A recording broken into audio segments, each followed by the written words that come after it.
well. There's a very interesting analysis from Flighted Leggy. It's worth having a look. All of cricket twitters talking about it. It just explains how it remains so hard to pick Rashid Khan's googlies and his conventional leg spinners. Now, Rahul Tripathi was not the batsman that you'd think would be the one of the answers that KKR would put to Rashid Khan, but he seemed to play out an important period of play after Gill's wicket, Sanjay. And for players like him, you almost have to make your first opportunity count.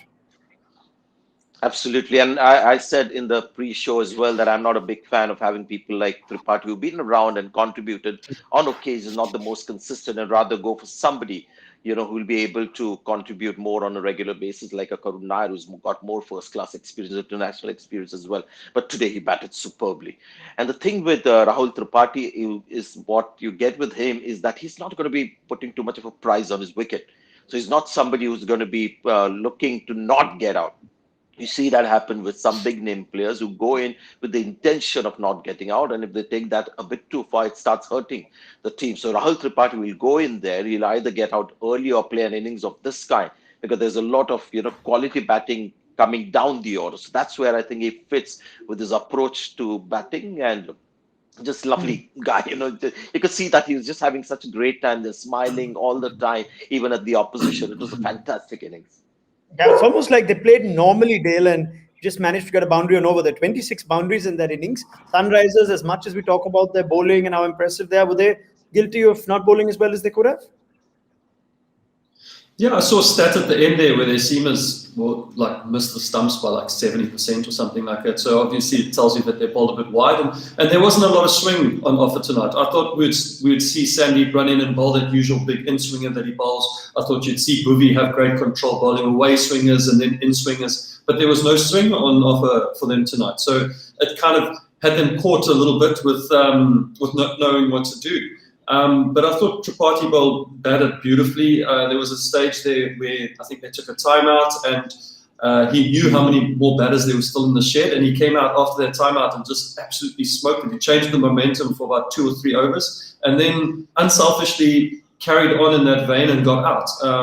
So you can see he plays for the team and not really too bothered about what he ends up scoring. But he was having a good time, and the coach and the captain obviously had a word with him and said, these are the guys we still got in the shed, you've got to go for it. And he went for it, and he got 50 odd runs and he played beautifully. Now, they still needed a little cameo to make sure they eventually did get that score closer to 190, that they look good for getting to a last part of that innings, Sanjay. And for a team that was up and down in terms of personnel and batting order last time, they seem to have got a lot right today, and I'm sure you in particular would be pleased at the role they chose for Dinesh Karthik. Yeah, I thought they got their batting order perfect. You had Andre Russell batting at number 4 because they were running out of overs. He came in the 16th over and Morgan kept himself back. And after that, we saw Dinesh Karthik come in. And I've said this and my voice has gone hoarse saying that this is the best way to use Dinesh Karthik. It's taken an entire career for Indian cricket also to know what Dinesh Karthik is at his best. Is when he's at his best, is not when he has to go there and play the anchor role and like a Virat Kohli in a run chase, play according to the situation. He's see the ball, hit the ball kind of batsman, and we've seen one of the all-time great innings in Indian cricket when he beat Bangladesh in Sri Lanka in the Nidahas Trophy. And I thought, that was a fantastic inning where he batted just 9 balls to get 29 odd or something. So this is what he does best. Interesting how the innings also panned out. After that 19 runs conceded by Bhuvaneshwar Kumar in the 15th over, Sunrisers Hyderabad came back beautifully. I mean, the next 2 overs went for 7 each. And then Rashid Khan came in, bowled a 4-run over. But Dinesh Karthik's innings may have just again tilted the balance in KKR's favor.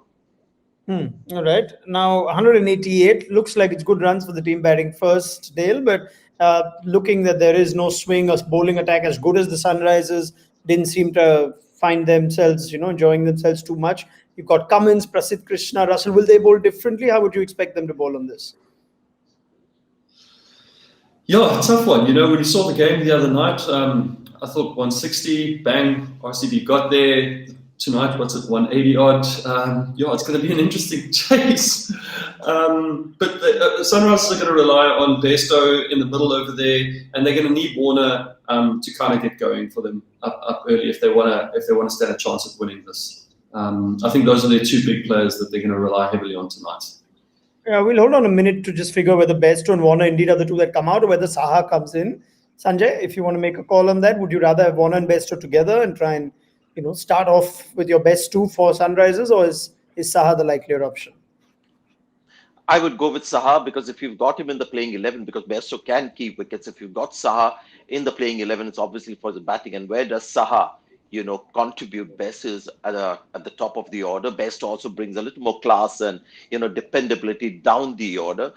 So yes, that is how I would go. And just to answer your earlier question, maybe KKR could just learn from Sunrisers Hyderabad, who are a little too conscious of that one short boundary on one side. And there was a lot of bowling that was, outside the stumps, very wide outside the stump, conscious of the boundary on the leg side. You saw that with Nitish Rana getting with Dinesh Karthik. Also, they tried to keep him, outside the off stump a lot. That way, you don't end up getting too many wickets. So maybe not preempt too much and worry about the short boundaries and look to attack the stumps to get wickets. You win this game because they've got runs on the board, but it's not runs where you feel you're very secure. All right. Now, Rashid and Nabi were the standout bowlers for the Sunrisers. Dale, do KKR have the better, more all-round spin attack in Varun, Harbhajan, and Shakib Al Hasan? Is that going to be the difference? How spin bowls in the second innings? Yeah, I think they've also got Pat Cummins. It's who's going to be the first real gas bowler that I've seen play. So I'm excited to see him bowl. But yeah, having those three spinners that can rush through the overs. Harbhajan's played there his entire career, so he knows how to bowl on this Chennai wickets. Shakib's also very clever with the way that he goes about his business. And I'm looking forward to watch Chakrabarti. He kind of has that Narayan kind of feel about him. And might just be a difficult option for Sunrisers to handle tonight. Yeah, Varun's the key for you, Sanjay?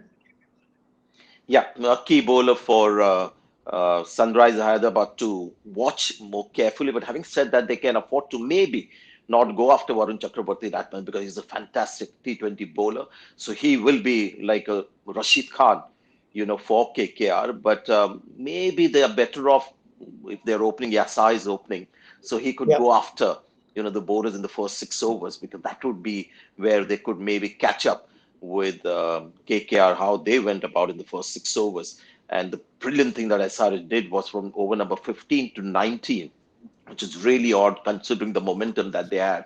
So if they can cash in the first 6 overs, they'll have some comfort in the next 14 overs. All right. Well, Ridhiman Shah is already taking guard. He has his captain and David Warner alongside him. So this should be a cracking chase. Warner, Bairstow, it's as good a pair in the top three as you'll get in the IPL. Predictions, gentlemen. Sanjay, enough runs for KKR, you think? It's a difficult one to really predict. If you push me to, pick a winner, again, I might go with KKR. They've got the runs on the board. It's not Wankhede Stadium, but it's really difficult to chase. But this is, interesting. Harbhajan Singh in the first over Harbhajan to Singh Ridhiman Shah. getting very So good looking ball. Yeah, forward to it. first competitive game in almost 2 years now. But Dale, what does your gut say? KKR got enough? Yeah, I'm probably going to go with KKR. Just on the game that we watched the other night, it also looks like it gets very difficult to score runs at the back end. DK played a magical innings, obviously, but you don't see those innings all the time. So probably go with KKR with runs on the board tonight. All right. In which case, it would be the first team batting first to win an IPL game this season. So let's see how things go and pick up the conversation with Sanjay Manjrekar and Dale Steyn at the end of it all on ESPN Cricket for T20 Timeout, powered by Intel. 188 for the Sunrisers to get.